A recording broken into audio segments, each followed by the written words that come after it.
I guess like most people, I hadn't given much thought to Hurricane Ike. For me, it was that storm that came in during the elections as the financial system collapsed. It missed New Orleans and was downgraded to a Category 2. For the most part, the news coverage and the public focused on other things. But Ike devastated Southeast Texas. It was a storm the size of Texas and the third most destructive hurricane to ever hit the United States. This storm has been basically the forgotten storm. The devastation and the damage has been so great, and it has been so widespread. Actually, Hurricane Ike goes down in history as one of the most expensive storms for Texas. And so they're coming home to absolutely nothing. The city itself is basically almost dead because all of the stores there were affected, the churches there were affected, and the homes and the schools there were all affected. And so they're really putting their lives back together. It will be a struggle for many families to rebuild, and this has been compounded by the lack of financial support donated to disaster recovery efforts. Given the size and impact of Ike, the response pales in comparison to other storms. Within 1 year following Hurricane Katrina, the relief effort received approximately $24 million in support, while within that same period, Ike has garnered less than $300,000. It seems very sad that the rest of the country, other Christians, aren't aware of the needs here.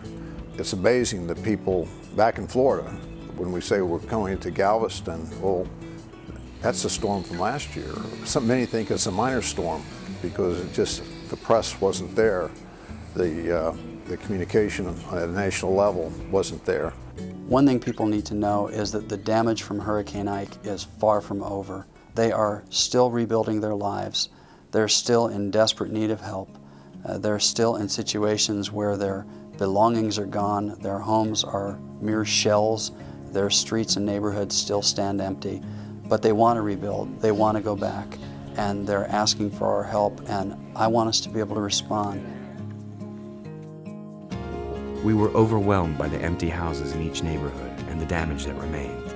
But we were also encouraged by the homeowners we met and their will to come home again. Many have faced the challenges of being uninsured or underinsured, living in temporary housing, dealing with unscrupulous contractors, and not having the resources to rebuild.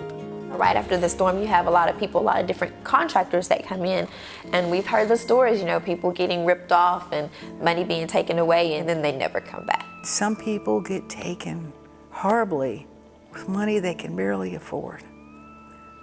The difference is when Christians come, when Presbyterians come, they see people who work hard, who love what they're doing, and who are doing it because God says, go be my people and take care of this. And that renews faith as well. And thank all of you who have given to support PDA through One Great Hour of Sharing. We wouldn't be doing this if it weren't for you. Well, when I first saw hope was when I saw the first group come in.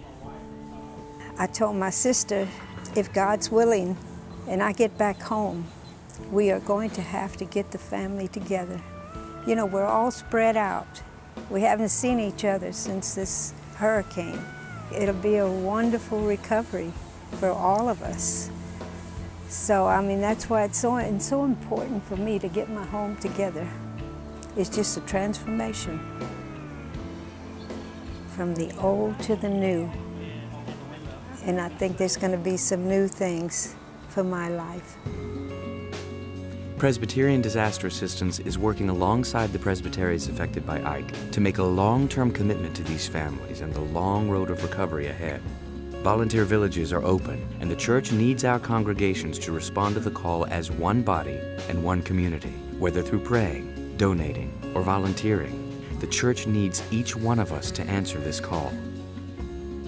My hope and prayer is that our people in Presbyterian churches will respond, that congregations will say, I want to help financially with this. I want to help in prayer with this. I want to commit myself to go and volunteer with this and to be a part of those volunteer villages. That's my prayer, that we'll respond in faithfulness to when we hear God call here.